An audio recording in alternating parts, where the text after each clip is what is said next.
Hey guys, welcome to Vanishing Gates. I am Jay, your host in the strange and the unexplained.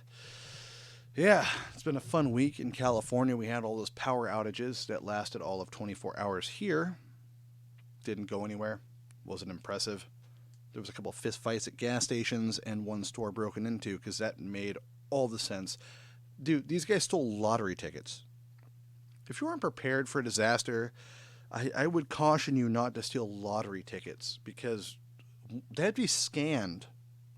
And once they're scanned, the number comes up as stolen and do not collect go. Go straight to jail. Do not collect go. Go to jail. Do not collect $200.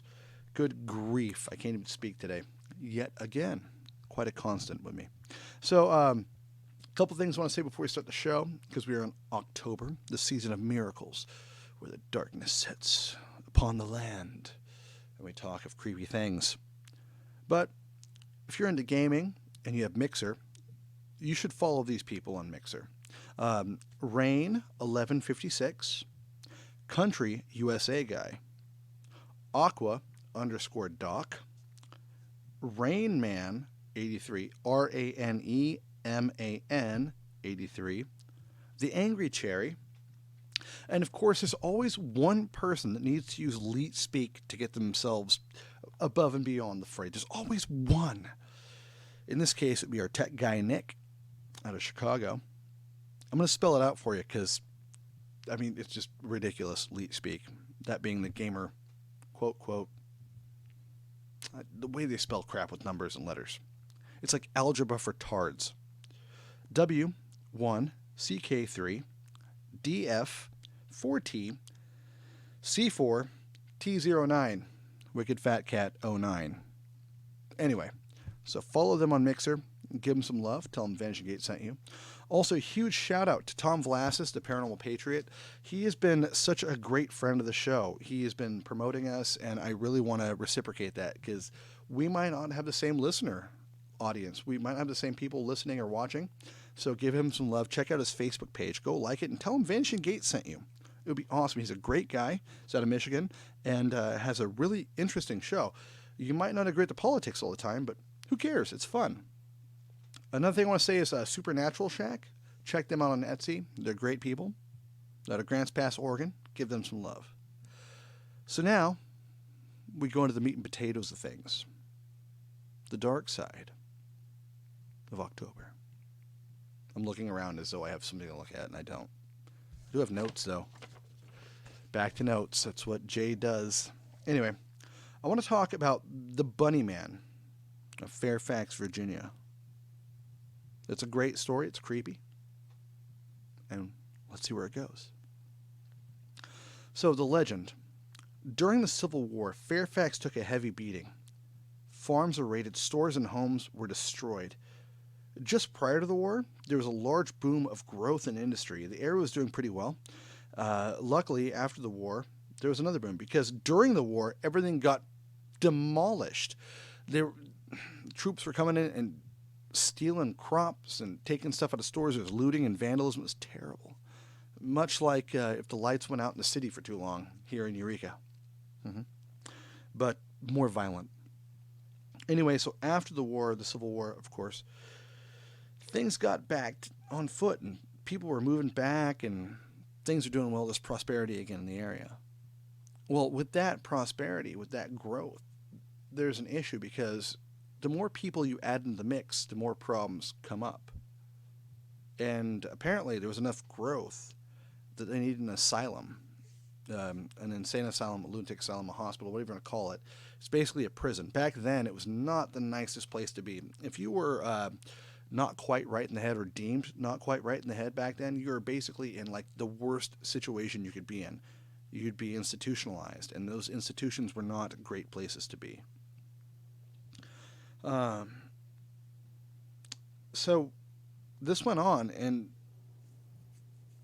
the people that moved there, the locals, they started building a very nice life for themselves. They were having a good time. It was a nice, prosperous place to be, and they weren't fucking happy about there being an insane asylum right there on their doorstep. And so they petitioned and they complained, they argued, And they threaten politicians, and the politicians, of course, are politicians. And they kowtow and say, okay, well, this isn't working, and we're going to get voted out of office, so we have to do something different. This wasn't just a regular run-of-the-mill, okay, people are kind of out of it. This is like criminally insane, it seems like, for the most part, according to the story. The story. That makes sense. Anyway, so the politicians, they caved. Decided to shut the asylum down in about 1904. I think the transfer was supposed to have ended. They moved the inmates or patients or whatever you want to call them to other prisons or insane asylums. These were filthy, cold, dark places. Back then, if you were actually in an institution, you were not healing. You were not getting better. Things were actually getting way worse. If you take someone who's having issues and you put them in a worse situation, in a worse environment, all that's going to do is pile all that negativeness up, the negative energy, and make it way freaking worse. As the story goes, they shut the asylum down. So think about it, though. All these ghost hunters and stuff, they go to these asylums. In America, we have a ton of them. People go to these abandoned asylums, they go and they do investigations. There's always a haunting story there. It's always this and that in the hospital or the asylum and whatnot, or the prison. There's always something negative and dark about it. Whether it's residual energy or not, I couldn't tell you. But there's always the connotation of something terrible that happened. And it just sticks and lingers. Well, this place is no different. But the story, the legend, has many different iterations. They all seem to agree the inmates escaped during the transfers. Usually it seems like the bus transfer. Like there was a bus transfer and the bus crashed. It allowed the inmates to escape into the woods near the asylum. Now, for the most part, these folks were incapable. So back then, you can go to mental prison just for being unable to speak properly. You know, they were incapable, delusional, and some of them, though, were outright dangerous, just violent, dangerous people, criminally insane. Most of the people were found wandering the woods by law enforcement. Two of them, though, Marcus Lauster and Douglas Griffin, remained at large. This is according to legend, mind you. Eventually, the authorities happened across a trail through the woods leading to the tunnel to the Colchester Overpass. It's a train overpass. So it's like a big cement structure that goes over the road. I think at the time it might have been a creek, but it became a road. Like they paved it. It's very small. It's a big cement passage.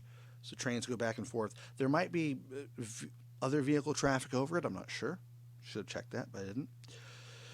But they found a trail to the overpass. Now, over 100 trains right now pass over this from at least 5 different transportation companies. Not sure how many then, but there's a lot of traffic on that bridge. Now, back then, the trail that the investigators or law enforcement, whoever was the authorities, whoever was looking after it found, it wasn't footprints like one might suspect.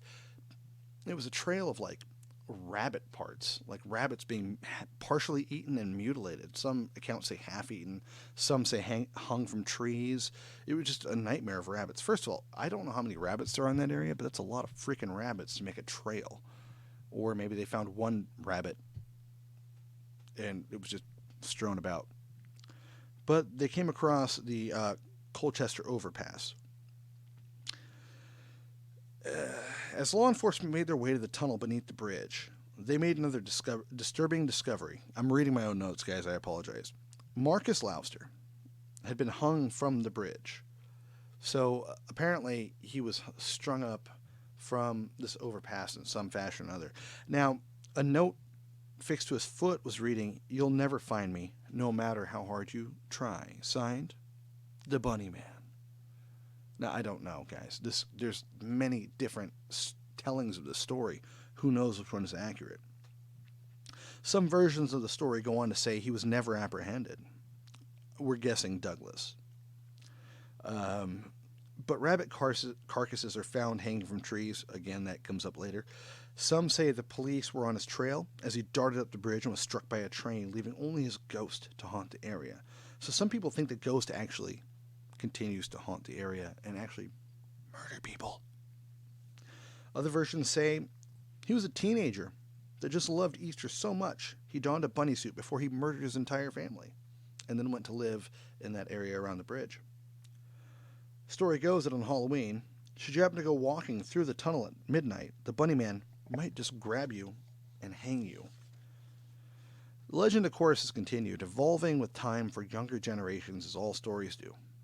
It's pretty hard not to look at the story and compare it to Goatman's stories. I mean, it's very difficult because it's almost the same thing. Here's a bridge, there's a trestle, overcrossing, don't go there at night, you might die, and also there's a thing that wants to kill you. Pretty simple. The story seems to come about, though, in the 70s. Historically, there was never an asylum in Clifton, which is a town that this particular overpass is in. But the 70s seemed to change things up. I mean, slasher movies were on the rise. Horror movies in general seemed to get a bit darker, and there was disco. It's very telling.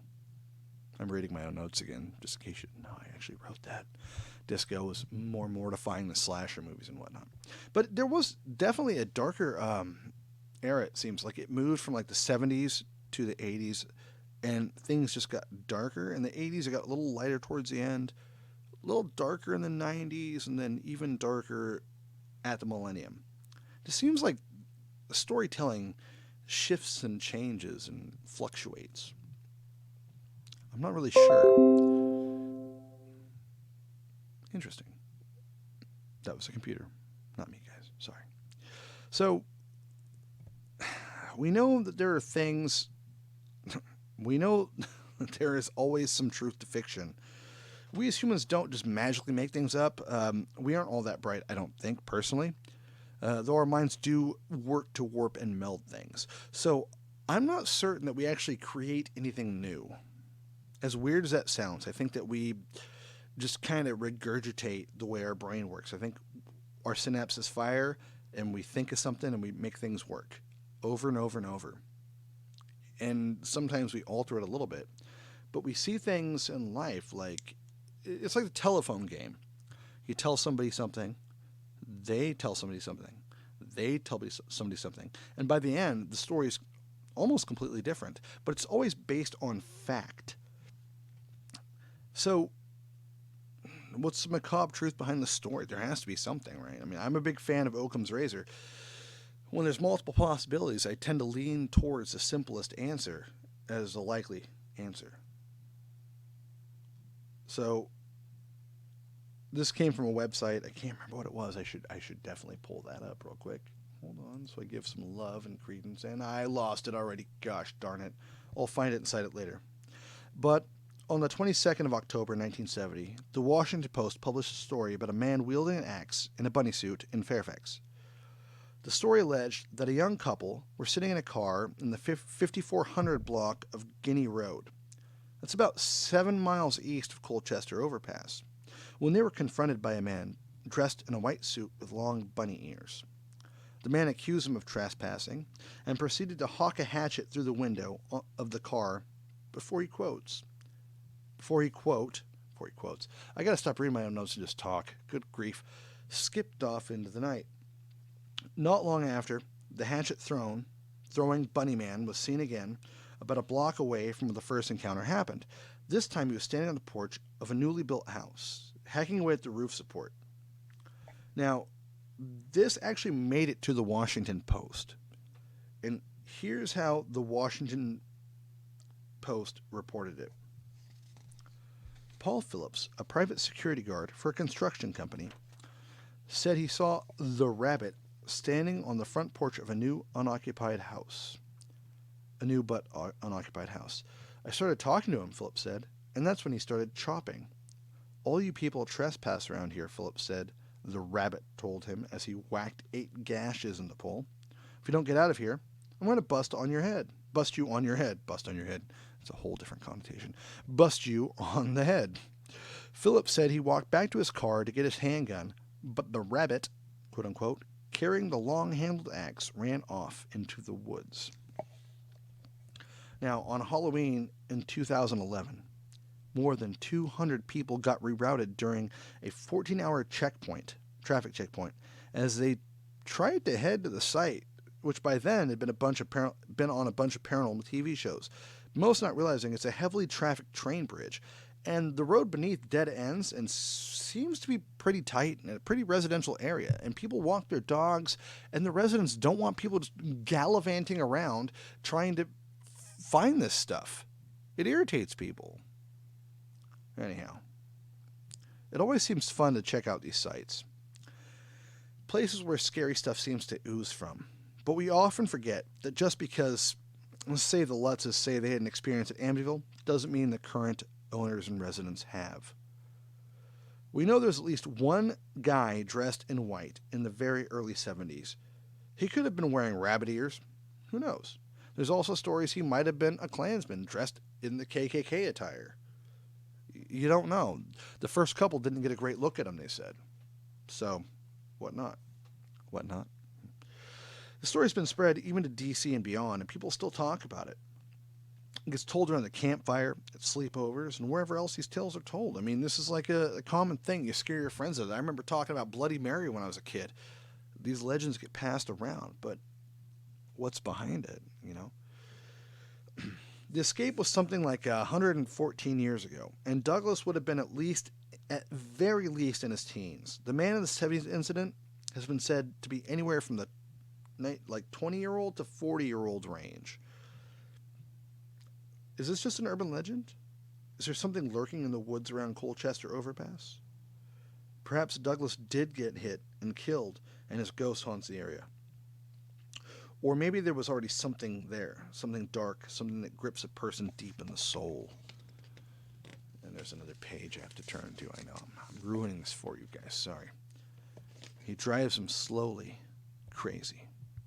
Drives him to throw hatchets at cars in an attempt to cut down houses. There's no record of an asylum in that area, but we as people do tend to cover and hide our mistakes when they become darker than we anticipated. So, the Bunnyman. You guys let me know your thoughts. vanishinggates@gmail.com with 2 G's. Vanishing and Gates. All one word, 2 G's. Check us out on Twitter, on Facebook, on Mixer, on Twitch, and all your podcasting places. iTunes, or I think it's Apple Podcasts now, whatever. iHeartRadio, all that. We're there. Check us out. Give some love. It's almost Halloween time, so I want to hear you guys' stories. If you've encountered a ghost, an alien, if you knew a serial killer, a murderer, let us know. vanishinggates@gmail.com. If you go to the Facebook page, please follow it and send me a message from there too. It's even easier. So do what you want to do to get a hold of us, but let us know what's going on. Anyway, I'm Jay. This is Vanishing Gates. I'll talk to you later. Good nightmares.